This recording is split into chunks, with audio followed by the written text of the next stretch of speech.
सोचिए किसी command centre में हर घंटे हजारों रॉ रिपोर्ट्स आ रही हैं, सेंसर रीडिंग्स, सैनिकों की लोकेशन, सप्लाई लेवल्स। अपने रॉ फॉर्म में ये सिर्फ नंबर्स और शब्द हैं, मतलब एक तरह का नॉइज है। इन्हें काम का बनाने के लिए हमें इन्हें बदलना होगा, और इसी बदलाव को हम डेटा प्रोसेसिंग कहते हैं। आज की हमारी चर्चा इसी पर है। हम समझेंगे कि आर्म्ड फोर्सेस कैसे इस रॉ इनपुट को एक्शनेबल इंटेलिजेंस में बदलती हैं। बिल्कुल। और हमारा मिशन सिर्फ इन सोर्सेज के जरिए डेटा प्रोसेसिंग के 7 कोर फंक्शंस को समझना नहीं है, बल्कि ये जानना है कि वो स्टैंडर्ड सीक्वेंस क्या है जो डेटा कलेक्शन से लेकर फाइनल डिसीजन मेकिंग तक इस्तेमाल होता है। एसेंशियली हम किसी अनऑर्गेनाइज्ड चीज को एक तरह से स्ट्रक्चर्ड बना रहे हैं ताकि एक कमांडर या ऑपरेटर उसे इस्तेमाल करके कोई एक्शन ले सके। तो चलिए इसे खोलते हैं। ये जो रॉ डेटा है, इसे एक तैयार रिपोर्ट में बदलने के लिए सिस्टम कौन से 7 फंक्शन करता है? हाँ, तो ये 7 बहुत जरूरी और अलग अलग स्टेप्स हैं। सबसे पहला है वैलिडेशन। वैलिडेशन। हाँ, ये पहला गेट है। यहाँ हम पक्का करते हैं कि जो डेटा मिला है वो करेक्ट भी है और रेलेवेंट भी, मतलब काम का है। अच्छा, तो ये एक तरह का क्वालिटी चेक है। बिल्कुल। फिर आता है सॉर्टिंग।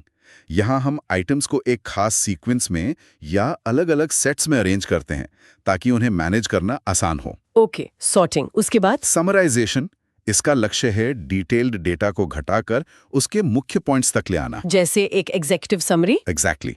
फिर है एग्रीगेशन। इसमें डेटा के कई हिस्सों को मिलाकर एक सिंगल बॉडी में कंबाइन किया जाता है। इसके बाद आता है एनालिसिस। ये एक बड़ा स्टेप है। इसमें डेटा का कलेक्शन, ऑर्गेनाइजेशन, इंटरप्रिटेशन और प्रेजेंटेशन ये सब शामिल है। तो असली इंटेलिजेंस यहीं से निकलती है। सही कहा। फिर है रिपोर्टिंग। ये आउटपुट फेज है जहां हम यूजर के लिए डिटेल्स, समरी डेटा या कंप्यूट की गई जानकारी को लिस्ट करते हैं। और आखिर में क्लासिफिकेशन। हम डेटा को अलग अलग कैटेगरीज में बांटते हैं ताकि वो सही से स्टोर हो सके और जरूरत पड़ने पर वापस मिल सके। बिल्कुल। ठीक है, ये 7 फंक्शन तो समझ में आ गए, लेकिन यहाँ बात और भी दिलचस्प हो जाती है। मेरा मतलब है डेटा सीधे सेंसर से डिसीजन तक तो नहीं पहुंचता होगा, एक खास फ्लो फॉलो करता होगा, है ना? जी बिल्कुल। इसे सीक्वेंस ऑफ डेटा प्रोसेसिंग कहते हैं। ये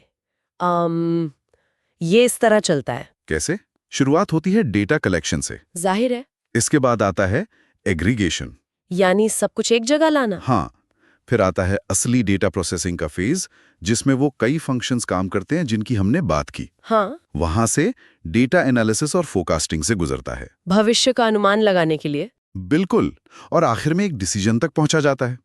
और हाँ, इस पूरे फ्लो के दौरान एक चीज लगातार चलती है, वो है डिस्ट्रीब्यूशन। मतलब ये पक्का करना कि सही जानकारी सही लोगों तक सही समय पर पहुंचे।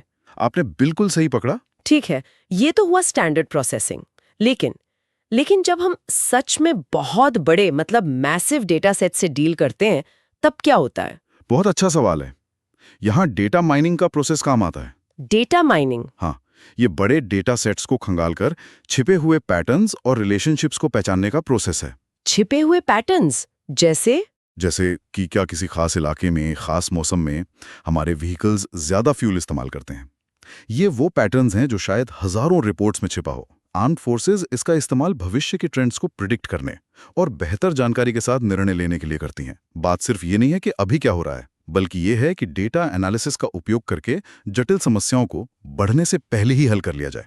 तो इसका असली दुनिया में क्या मतलब है? मतलब ये चीजें काम कैसे करती हैं? कोई एप्लीकेशन? हाँ, ऑपरेशंस में हम आमतौर पर 2 तरह के एप्लीकेशंस देखते हैं। कौन कौन से? एक है कमर्शियल डेटा प्रोसेसिंग। इसमें इनपुट और आउटपुट का वॉल्यूम बहुत ज्यादा होता है, लेकिन कैलकुलेशन काफी सरल होती है। जैसे किसी इंश्योरेंस कंपनी का हजारों पॉलिसीज का रिकॉर्ड मैनेज करना।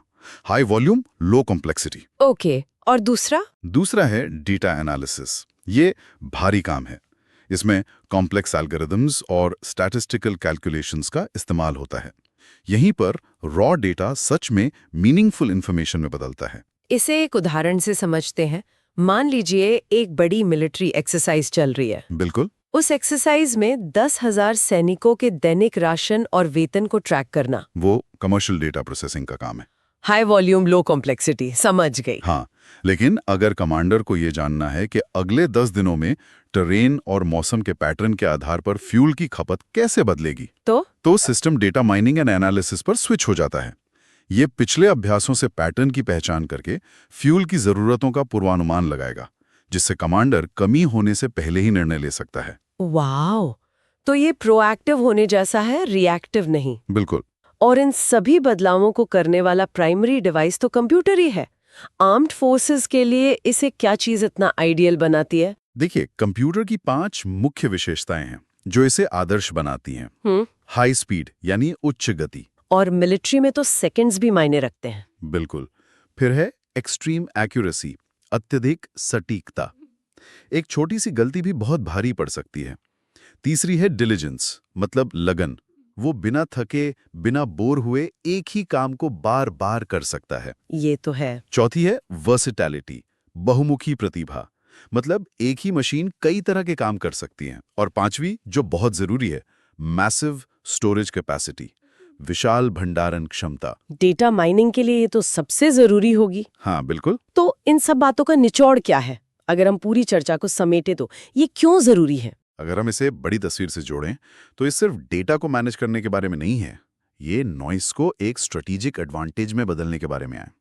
सही समय पर सही निर्णय लेने की क्षमता ही किसी मिशन की सफलता और असफलता के बीच का अंतर हो सकती है।